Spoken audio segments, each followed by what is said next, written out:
Now it is my honor to introduce the next set of speakers to discuss the CBTU's recent initiative to develop an Indigenous Reconciliation Action Plan, or as we call it, IUAP. I was very proud to sit on the committee to develop this IUAP, along with my brother, Colin Daniels. Sorry, buddy. This plan is a product of listening, learning, and working alongside Indigenous communities, members, and building trades organizations across this country. The plan you're about to hear from Sean, is embedded with the board oversight, measurable outcomes, and real opportunity for Indigenous tradespeople and communities. The implementation of this plan will change the way that we engage Indigenous communities across every level. To share more about this, please welcome back Sean Strickland to the stage.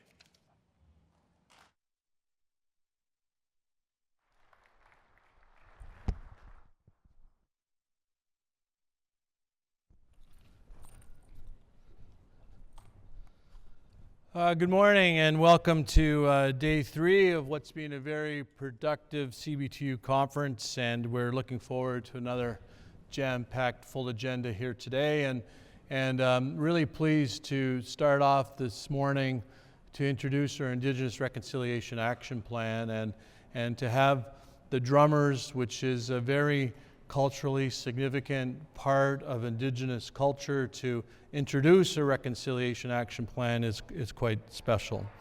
So the plan that I'm about to introduce is living up to the commitment that this body made in 2017 to the Truth and Reconciliation Commission of Canada's call to action number 92 and practical accountable action. So we agreed to recognize the Truth and Reconciliation Commission's recommendations for reconciliation for our own organization. Our affiliates in a range of different capacities are currently engaging in some of this work, and many of our affiliates are doing really good jobs right across the country, whether through Indigenous relations outreach and also creating apprenticeship and journey person opportunities. So for all of our affiliates who are actively engaged in this, I say thank you, and please let's have a round of applause for them.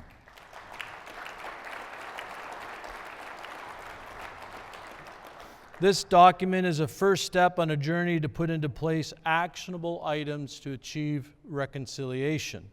Our goal is the work it sets out: the jobs created, the apprentices trained, the businesses supported, and the respectful, sustained relationships we build with Indigenous communities. This was a robust undertaking with our consultants Mokwateh to review historical documents, interview affiliates, provincial councils, and board members, to listen and to understand the current barriers that exist. Workshops and iterative feedback shape the roadmap we're presenting here today. The result is a plan informed by lived experience and by our affiliates' realities. It's designed to be practical, adaptable, and actionable. As a secondary outcome, we're laying a foundation, providing a roadmap towards reconciliation that can be adapted by our local affiliates at any level. This is not just a CBTU journey, this is a journey for all of us, and we're creating a plan and introducing a plan that can be adopted by our industry and by our affiliates right across the country with support from the Canadian Executive Board. The IUAP is organized around 4 pillars, which I'll discuss in more detail shortly with JP Gladu from Mokwateh on a panel discussion moderated by Seamus. The 4 pillars are workforce participation, you see them there on the screen. Grow and deepen Indigenous participation in the unionized trades workforce through training pathways, coordinated advocacy, and culturally relevant communications. Learning and engagement. Strengthen cultural awareness, peer learning, and consistent engagement practices across CBTU and our affiliates through enhanced training, knowledge sharing, and national guidance frameworks. Economic reconciliation. Advance Indigenous economic participation through procurement policy, supplier engagement, and frameworks to reduce barriers to participation in major projects. Representation. Increase Indigenous leadership, visibility, and influence within CBTU governance structures to ensure accountability and sustainable long-term reconciliation efforts. The IUAP is intentionally practical. It includes national templates, tools, and phased local roadmaps so affiliates of any capacity can start and scale. Accountability is built in. We will establish at CBTU an Indigenous Advisory Committee that reports to the board, an Indigenous Relations Lead, and institute annual public reporting and KPIs to measure progress. We recognize that this is a lot of work. CBTU also recognizes the good work that many of our affiliates have done, some of the work that we have done at CBTU, and this initiative that we're releasing today and introducing today is to augment and support the good work that's happening right across the country within our unions and affiliates. This work must be done in the spirit of reconciliation and for the betterment of Canada and the building trades. Now I'd like to introduce JP Gladu as we move towards a panel discussion. JP is a well-known and influential Indigenous business leader. He has lots of roles and has done lots of work on corporate boards and natural resources, corporate governance. He's on the Prime Minister's Indigenous Advisory Council for major projects, and he's going to join me on stage in a minute to have a panel discussion. Please, a big warm welcome for JP Gladu.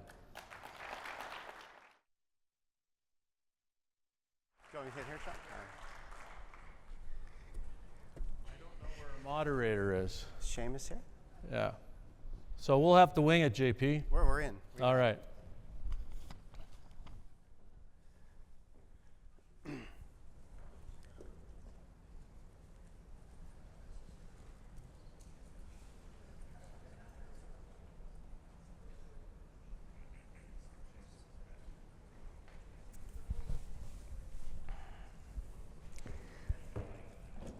I was with Seamus in St. John's not too long ago. I don't know if he left the rock or not. Right. I don't know. He was here all day yesterday. Anyway, so all right. JP, tell me a little bit about. Here he is. Oh, here he is. There he is. Oh.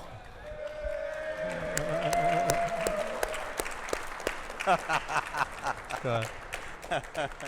Seamus is not unlike. Yeah, it's not unlike you to not have an entrance. Good to see you, my friend. How are you? Good. Nice to see you. Good morning. Sean, good morning. Thank you. I was just saying hi to a few people in the green room. So yeah, no, it's not like me to want to miss this. Both of you know, as a minister, former Minister of Indigenous Services, but somebody who grew up in the North and somebody who, when you grow up in the North and you're a kid and you see the difference between an Indigenous community and a non-Indigenous community, you begin asking questions very early, why? And it seems like right now you guys have always been on it, and I think you all know that. But I think that the Indigenous Reconciliation Action Plan it's a significant turning point for you guys. Mm-hmm. So Sean, why don't you speak to it first, and then JP, going to get to you. Well, sure. I can just maybe elaborate and fill out some of my comments I made from the podium in terms of actionable items. And we've already begun this journey. So at CBTU, we launched Indigenous awareness training during COVID, and hundreds of our union leaders from across the country have participated in that Indigenous awareness training. And we heard from our partner skill plan on that. Just more recently, I think there was thousands of folks who have completed that program. And so we fine-tuned it. We got feedback from Indigenous communities. We fine-tuned it. We made it better. We're working with our partners from our different unions, and Lyle Daniels, who's an advisor to Building Trades of Alberta. Many of our affiliates have Indigenous advisors as well. And so we need to take it to the next step and look at different ways in which we can encourage Indigenous hiring and developing careers, recognizing a lot of the challenges there are connected to that based on finding many of these populations in remote communities. And so I think it's important for us to kind of lean into what we've done and take it to the next level. And one thing I would like to add is the announcement yesterday also included bringing back the Canadian Apprenticeship Services, where there's incentives to hire first-year apprentices. And that program that we we participated in was very successful in providing contractors who hired first-year apprentices $5,000, and if they're from an equity-deserving group, Black, Indigenous, people of color, they were able to get $10,000. And that really started to change the face of our industry, and we provided more opportunities for Indigenous folks as well. So I think, what we can do to get Indigenous folks into the pipeline, but there's also procurement practices that can be leveraged to help us hire more Indigenous apprentices and truly achieve that path to reconciliation. I don't know how many of you saw the news last night or had a chance to see the news last night or this morning. But what I said 2 days ago about this being the most powerful room in the country right now, you may have noticed that really from this federal economic statement that Francois Philippe delivered yesterday, the item was $6 billion for the trades. The item. That really speaks, like I said, it really speaks to this room. JP, what's your message for the leadership that is in this room right now? You are certainly, when it comes to economic development in this country, being done in the right way, being done in a good way. Nobody knows more than you. What do you say to these guys? Well, before I get there, I just want to say thanks, Seamus, for your service. You and I have spent time over the years, and you're right. You see the juxtaposition of community and non-Indigenous communities, and there's a lot of hope, there's a lot of challenges. Also, Sean, thank you to you and the team for, engaging with our team. I've got a couple team members in the audience today. The commitment, it requires commitment, but it also requires a plan. As we all know, what doesn't get measured doesn't get done, which will lead me into this country is headed, I think, for greatness. I think we've certainly maybe lost our way a little bit the last couple decades in realizing how important our endowments are to our country. And then as a result, maybe we've been a little bit lackadaisy on investing in our people to be able to take advantage of those endowments. I spent a lot of time in the natural resource sector, and it's in, I live 2 hours north of Thunder Bay in my community when I'm not traveling, and it's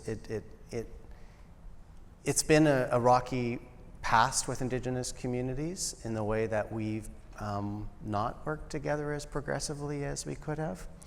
And so where our country is heading today, I think we're headed for some pretty great things. I was just in an NPO, Indigenous Advisory Council meeting yesterday in Toronto, and without talking at a school, one of the things that really both alarms me and excites me is the amount of projects that, if we get it right, that are going to come to fruition, is going to transform our country, but we don't yet have the full capacity to be able to take advantage of that development opportunity. If we think about the workforce, if we think about the procurement, if we think about the mains that are going to do this work, and then all the subs that come underneath, we don't have the capacity in this country to, if it all hits us all at once. And so then we start to think, well, who's around? And in the north, there's a lot of Indigenous communities that have an undervalued workforce, an unprepared workforce, that are hungry for opportunity to participate as brothers and sisters with the unions and the union halls with everybody in this room. And so this is an opportunity, again, as you mentioned, Seamus, on this $6 billion initiative for folks like you, Sean, and your members to step up to the plate in a good way to really empower the workforce so we can achieve everything we can in this country when it comes to hitting our stride. Yeah, Sean, you mentioned Lyle, and I remember one of my first meetings with him. One of the things that really struck me is that I'm a Newfoundlander, and Newfoundlanders travel where the work is. We're always, every plane I go on, it's Newfoundlanders and Labradorians heading to somewhere, usually Alberta and Saskatchewan, to do the work, or the north. But in the case of many First Nations, Inuit and Métis, they are already living near the project sites. I mean, you know, they are living in many nations in more remote areas. They're there, and it's and ready and waiting to have the opportunity that many Newfoundlanders wish that they had, which is to enrich themselves at home, to make their communities better at home. And some of it's just kind of putting it together.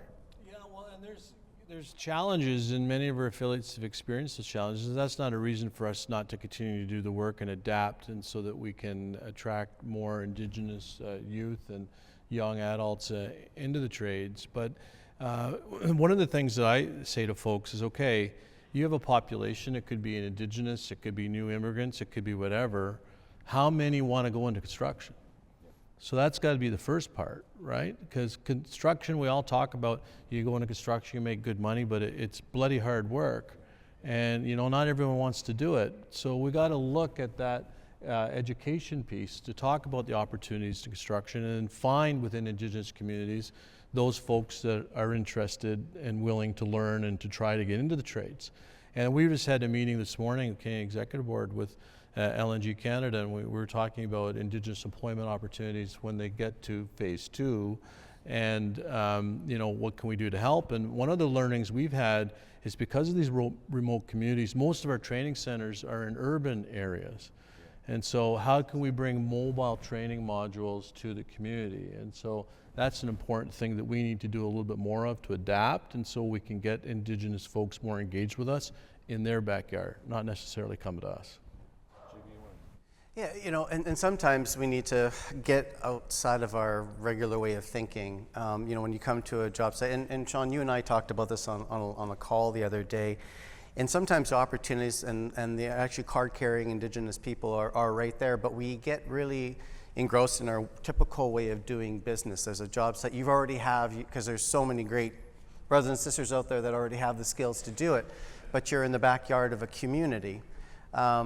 And sometimes you don't actually poke your head up to take a look around. So we've got to kind of bust the regular pathways that you get ingrained in to start thinking and acting different. That's why this Reconciliation Action Plan is so important. And Sean, you mentioned up there, it's a tool and a framework with actions and commitments that the unions across the country can utilize to embrace and think a little bit differently. And I want to use one example. In my own First Nation, and Sean and I talked about this, my nephew is a card carrier, and he was on one site in the region and doing some work, and the project wrapped up, and you know, as projects go, he was a newbie. He was very low on the list of hiring list, right? And there is a project that happened right on my reserve. It's still going on right now. It's a 1.5-year-old project, and all of a sudden, union workers started working on our reserve, and my nephew, who lives across the street from me, a 3-minute walk to the job site, didn't get a call. How is that possible? So, and again, not to call out any particular people, it's just this is the way we always do business. So if we're going to think about doing things differently, and this country is about doing things differently. And we see it in the Building Canada Act, we see it in our procurement, we see it in, you know, the first time I got to spend time with Sean, I was at CDEV board talking about Indigenous loan guarantee programs, because communities are going to be actually owning these assets. You want to get to know the owners. That's a big part of work. Get to know the owners, build those relationships with the owners so that you can have a symbiotic relation and get more opportunity because you've got the trust with the owners. My friends, the First Nations, Métis, and Inuit people in this country are going to be the owners of the assets that you want to work on. Just let that sink in for a second. We heard that yesterday, JP, with Enbridge's announcement that happened last week for T-South Sunrise Project. And I think, Seamus, they said 39 Indigenous bands, Indigenous communities are the owners of that project.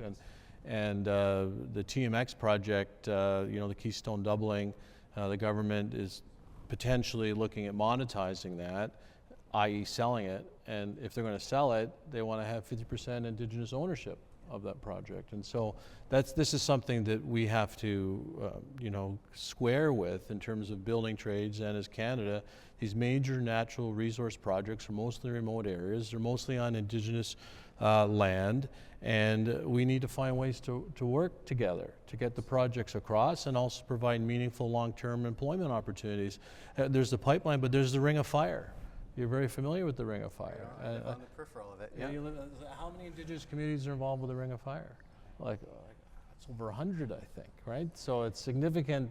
A significant number of communities are going to be affected, but have a stake and a say in how these projects proceed. And I think that part of the reconciliation is that we have to recognize we need to find meaningful long-term employment for our Indigenous communities and our brothers and sisters, and much more than just pushing a broom or doing something that's short-term. It's got to be a long-term career path. Absolutely. One of the things that struck me yesterday in the panels that we had was that stability and certainty are competitive. That's a competitive edge. And one of the ways you get to certainty and stability is starting early with First Nations and Métis, with rights holders. Start early, grow from the ground up with them in the same way they said that's a competitive advantage when they do that with you. Yeah. Start early, build up, Yeah. talk to the people who are closest to the ground on the lands on which you're developing or developing, yeah. Can you get into some of the things, Sean, that are in, some of the ways that we get around those natural barriers that occur, things that we've learned that are in the plan? Well, I think that we need to continue on this journey of learning and education and relating to Indigenous communities. And I think one of the challenges we have, and we've learned this through our Indigenous awareness training, is that we'll have business managers, and I've shared this with JP as well, we'll have business managers say, I don't really know how to engage an Indigenous community. Who do I talk to and how do I address them? I don't want to offend anybody. And so when you have that kind of anxiety, most people kind of shut down and don't make that engagement. So that's something I think that we need to learn more about in terms of how to engage Indigenous communities, because you have the hereditary chiefs and you have the elected chiefs and who are the decision makers, and then from our side, I think we have a lot of work to do with Indigenous communities, and I've experienced this, and our brothers and sisters in the room from the West have experienced this as well, in terms of Indigenous communities understanding how we work and how we operate and how we can work more closely together, because I think there's some misconceptions on Indigenous community side as well about who unions are and how we work and how we operate. So there's a lot of work to be done here in terms of communicating and learning from both sides. JB, you speak to some of that? Yeah, no, Sean, you've absolutely described the challenge that we have, and it's a communications, it's a trust barrier that's existed for a very long time. And the way that you get through trust, or to build trust, and what is trust? It's being able to predict somebody's behavior. And it's that sustained effort over time to win over trust for both the Indigenous community and unions on the work. And it's showing up. My good friend Larry, where did Larry go? There he is. I've known Larry for, I don't know, since I ran the Canadian Council for Indigenous Business back in 2012. Probably one of the first times I met Larry was in this room. And Larry's been a steadfast union guy in community, showing up, supporting community events. So people know and feel comfortable approaching Larry because he shows up all the time. And he shows up without an agenda. How can I support? How can I help? I'm very proud to call Larry a friend. I'm proud to call you guys a friend. I like one of you guys better than the other. I'm not going to say which one. But, friendships are formed the same way that you build friendships with other folks in the halls, your brothers and sisters. It's showing up, it's having coffee. It's not rocket science.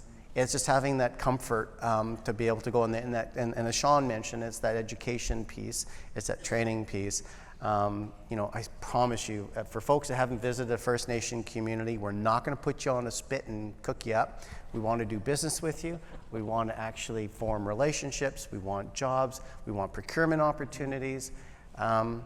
Because our communities are all across the north, we're everywhere, and there's so much opportunity to build these relationships. And I've seen a real sea change just in the past few years, and it's hardly universal.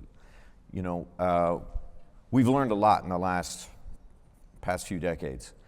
And one thing that we started in the past 10 years, the government started saying to Indigenous communities, okay, listen, look, we shouldn't be assuming where the roads should be built, you build the roads. We shouldn't be assuming where the hospitals should be built, you design the hospitals, you build the hospitals. You design the schools, you design the curriculum. Here's money for a fire truck. Of course, now here's economic development. We want you to handle that too. And generally, these are highly overworked people who are just trying to keep things together in their communities. But what has developed, I've noticed over the past number of years, is a real confidence in communities. And their ability to deal with that, capacity building we call it, their ability to deal with it has changed. We got a long way to go. Yeah. But I've seen the beginnings of a real change. Me too. And that is something else, isn't it, JP? Me too. You Yeah. know, absolutely.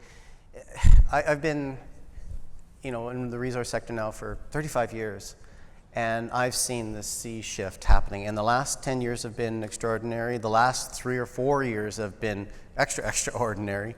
But that's nothing compared to what we're going to see in the next decade if we get this relationship right. I've seen Indigenous engineers, fund managers, like all sorts of technicians in the trade spaces, business leaders, political leaders. The opportunity, one of the challenges in many northern communities is when you get educated. I'm so lucky I got to move back to my reserve and try to support, is that the brain drain happens because there's no opportunities up north, so the talent goes elsewhere. Yeah. But now we're starting to see the opportunities move northward again, and we're starting to attract our own talent back to community, because there's no sense in getting all educated if there's no opportunity for you in your community. You're going to go to support your family. Yeah. But now's the opportunity for this relationship to really take hold and really take it to that next level. And we're seeing that too, the increased sophistication and acumen of Indigenous business leaders and elected chiefs and, folks like yourself. And so I think this has been an evolutionary process, as you pointed out, Seamus, over the last 10 years. And I'm really glad that JP mentioned Larry from LiUNA, and there's Ernie from the Teamsters, and there's a couple other Indigenous advisors to our unions who are Indigenous people. And that's part of our Indigenous Reconciliation Action Plan, and some of those folks had input in the Reconciliation Action Plan. And as we form an advisory committee, we're going to rely on these folks to be part of that advisory committee, because they've already been out in the field and they understand some of the challenges in a more practical kind of way that all of us can learn from. So that's another exciting aspect of our action plan, is to lean into those learnings already that have occurred. So that's the next step, isn't it? It's the implementation of the plan. Yes. Yeah. Yeah. And what are the first steps on that? Well, the first step on that is for us to formalize our Indigenous Reconciliation Action Plan Steering Committee. Yeah. And then we have to look at our 4 different buckets of priorities, and then assess where we think, like for most plans, this is a 3 to 5 year plan. Like most plans, where can we get some early wins and establish trust and then move it forward? And I think, as I mentioned earlier, one of the things is that we can look at government policies that are already out there, and that we can see if we can lobby and replicate some of those government policies. Like, there's different levels we've got to approach that. I mean, we've got to approach it from a government policy perspective, from building trades perspective, and then of course, with the Indigenous communities. So I think about, for example, the British Columbia infrastructure benefits, and the CEO, Irene Kerr's here, and that's literally changed the face of construction in British Columbia through procurement. Nova Scotia has literally changed the face of construction in our unions in Nova Scotia because of government procurement practices. And so once we get those tools into place, then we'll have opportunities for Indigenous apprentices and Indigenous employment to come through. So it's going to be multifaceted, but we have to start with creating that committee, doing an environmental scan of what's out there, and then matching that up with the plan to make sure we can achieve some early wins. JP, it really struck me last year. I was in my hometown of Happy Valley, Goose Bay, Labrador, And they have a big showcase every year, Expo Labrador, where they talk about mining. When it started, it was mining in Voisey's Bay. And then it's everything, all the developments that could happen in Labrador. Last year, the real focus was on the potential development, we'll see where it goes, of the Lower Churchill. And if that happens, that's the biggest capital works project in North America. It is a massive hydroelectric project between Hydro-Quebec and Newfoundland and Labrador Hydro and the Innu. And what really struck me is that they asked me to host a panel on, much like this, talking about Indigenous issues and the way forward in dealing with Indigenous rights holders. And in the past, that would be an area of such conflict or apathy. And I looked out to a full house of all, 40, 50, 60, 70-year-old white guys who were just sitting on the edge of their seats, looking straight out at the Indigenous leadership on the stage saying, how can we work with you? That's awesome. What do we do? With great enthusiasm. There was no issue about, why do we have to? The issue was we want to, how do we do it? And that is amazing. So let me throw those questions at you. You're sitting in front of this room, what do people do? Sean spoke, about don't be intimidated about approaching. Tell us some other steps maybe that, Well, that's a great perception, and we're starting to see that perception and that approach across the country now, from coast to coast to coast.